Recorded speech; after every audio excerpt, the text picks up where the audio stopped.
Hello there. My name is Sydney Bell. I'm a counselor and body image coach. And I wanted to take some time today to talk about self compassion, specifically the role of what we call loving kindness in self compassion and how it supports our ability to offer ourselves compassion when we're in pain. Um, Part of the reason that I'm particularly wanting to talk about this right now is I recently read this book. I don't know if you can see it there, The Mindful Path to Self-Compassion by Christopher Germer.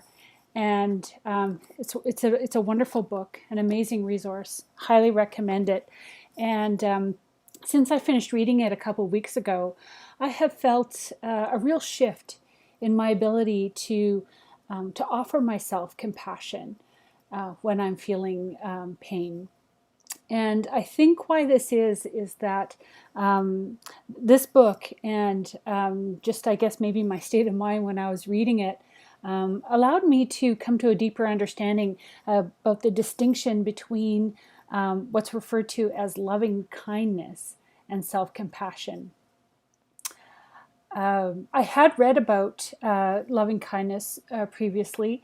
Kristen Neff has a really great book out as well, and she talks about loving kindness as being a vital part, a vital element of self compassion. But I don't think I really understood the distinction between the two, and which now I feel like I've come to a better understanding. So I wanted just to talk with you a bit about that.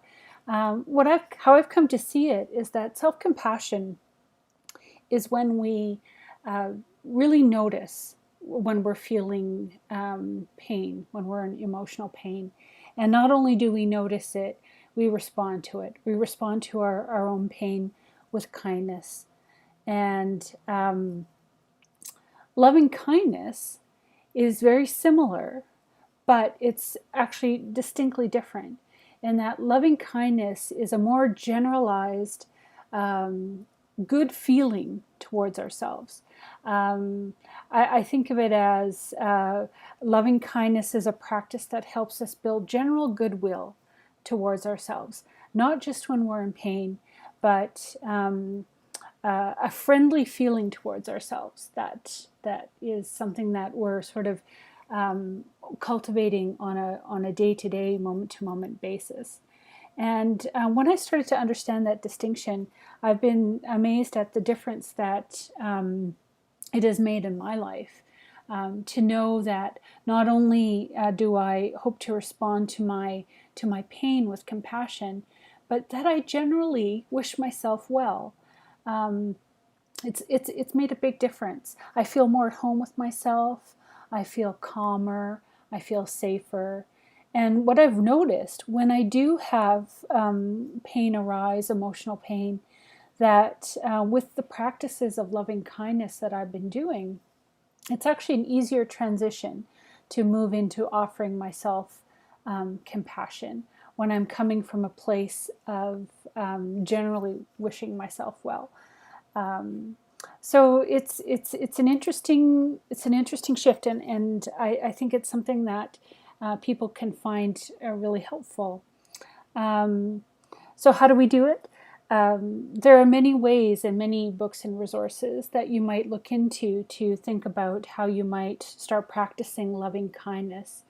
Um, I think it's helpful to think of it less as telling yourself that how much you like yourself all the time, which might feel a little false. But I think maybe more helpful to just find ways that you're letting yourself know that you just generally wish yourself well. And in his book, Christopher Germer suggests that we try a Buddhist practice of what he calls metta meditations.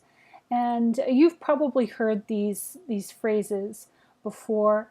The example that he gives is a series of 4 phrases that you say to yourself. You would say, "May I be safe, may I be healthy, may I be happy, and may I live with ease." And you could certainly do that within a formal meditation. Sometimes when I do my daily meditation, I will maybe begin or end with those phrases. But if you're not a meditator, it's really not a absolute component. Just I find saying them to myself, even just lying in bed as I wake up in the morning or before I go to sleep.